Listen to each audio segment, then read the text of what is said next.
Голманката и морето. Марија Пар. Скок од пристаништето.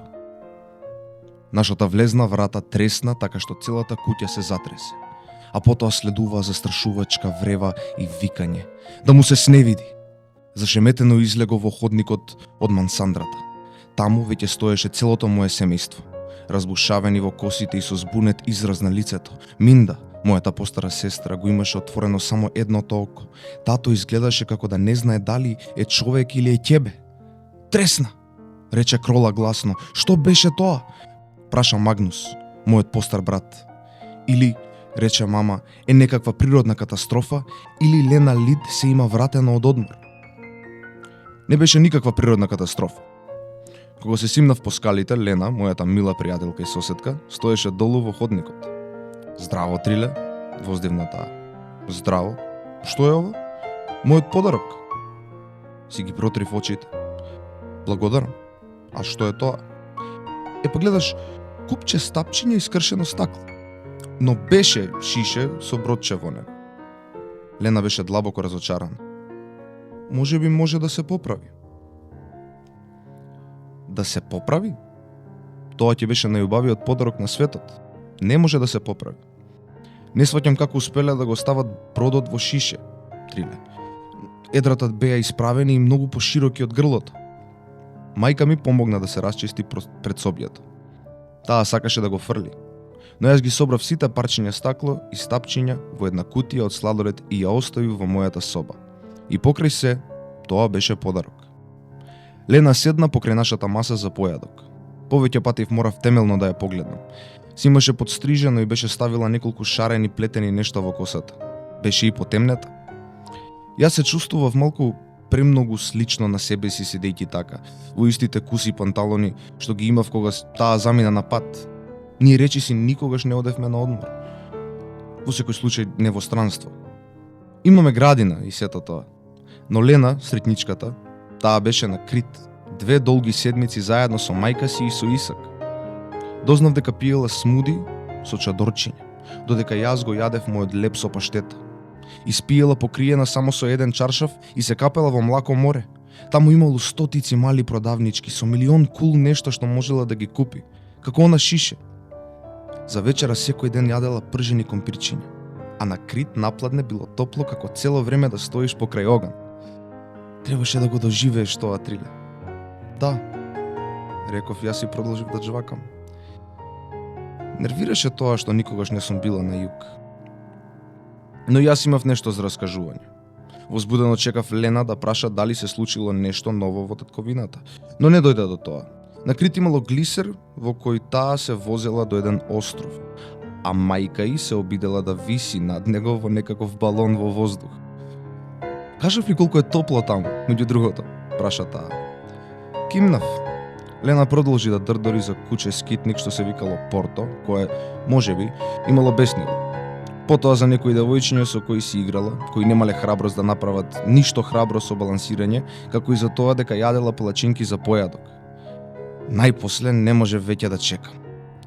Скокнав од највисокиот дел на пристаништето. Лена, конечно, престана да зборува и ги подзатвори очите како да не ми верува. Се шегуваш. Одмавнав со главата. Мојата соседка стана. Сосем јасно видов дека ова беше такво нешто што таа мораше да го види пред да поверува во него. Па и ќе го добие тоа. Благодарам за јадењето, промрморив со полна уста и го истргнав мојот пешкир за капење од гелендерот на скалите. На пристаништето во Кнерт Матилде, во еден агол има место за капење. Во зима бурите нанесуваат ситен песок, од кој можеме да градиме песочни замоци и тврдини. Но кога Лена отпатува на одмор летово, јас бев сам со Минда и со Магнус и со нивните пријатели на надворешниот дел на пристаништето, каде што се е високо и длабоко и студено. Тоа беше речиси како да почнуваш нов живот. Што се однесува до скокањето од високи места, тогаш Лена е мајстор во Кнерт Матилде. Никој нема толку малку страв во стомакот, или толку малку памет во тиквата, како што вели Магнус. Но Лена никогаш не скокнала од пристаништето. Таа е многу лош пливач. Да се фрли Лена во морето е речиси исто како и да фрлаш котва, вели дедо ми. Сензација беше тоа што постоеше нешто од што јас можев да скокнам, а таа не. Чувствував дека тоа воопшто не и се допаѓа на Лена. Сега стоев на невисокиот камен на пристаништето. Беше многу рано наутро и имаше само 16 степени. Сигурен ли си дека си ментално подготвен за ова? Праша Лена сериозно. Таа се наведна преку еден од камењата, со јакна и со марама на себе. Кимнав. Многу пати го имав направено ова додека таа не беше тука, но тогаш секогаш имаше прилив. Сега имаше одлив и височината беше поголема. Можев да го видам дното. Ветрот ми ги вееше гатичките за капење. Во еден момент си помислив дека ова не вреди да се направи. Но потоа ја видов Крит, Лена, како стои таму наведната преку каменот и не ми верува. Ги затворив очите и длабоко вдишив. 1, 2, 3. Плас, трес. Се слушна кога ја погоди водата. И бу кога водната површина се затвори над мојата глава. Првиот пат кога исчезнав така долу во длабочината си помислив дека ќе се удавам. Сега знаев дека само треба да префатам како луд со носете и да го држам здивот. Пуф! Дувнав кога излегов од водата среде летното утро. Лена си имаше искачена на каменот и со недоверба гледаше во мене. Јас триумфално се насмевнув. Етеј! Не успеав ни да помислам на тоа, кога Лена стави една нога пред другата, се удри по образите и викна. Ај! И потоа летна низ воздухот во фармерки, джемпер, јакна, марама и патики. Плас, трес! Скокот од пристаништето беше тоа што направи Лена. Навистина, да се почувствува како дома по одморот. Воопшто не е исто да се раскажува за смуди на Крит кога речиси си можел да се удавиш во Кнерт Матилде. Таа се појави на површината по бескрајно долго време и повторно исчезна со едно блоп. Ако не дојдеше дедо ми со стапот со кука, не знам што ќе се случеше.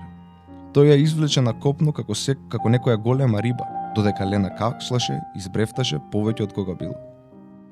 Еден краток момент, всушност, бев удавена, рече Лена. Потоа видов една голема светлина. Испивме по 2 шолји од врелото јулско какао на Исак, а Лена сепак се тресеше како некоја косачка во празно. Аха, реков јас, не може да се удавиш и да продолжиш да живееш. Тоа било само сонцето, така изгледа под водата. Ти не решаваш. Морето во Кнерт Матилде е постудено од замрзнатото.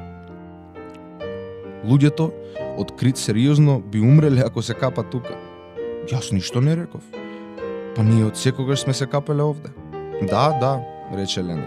Во секој случај, со додека сум жива, веќе никогаш нема да скокнам од ова пристаниште затоа што сега тоа го направи. Задоволно ја зафрли главата наназад и го истури во себе и последниот остаток од какаото.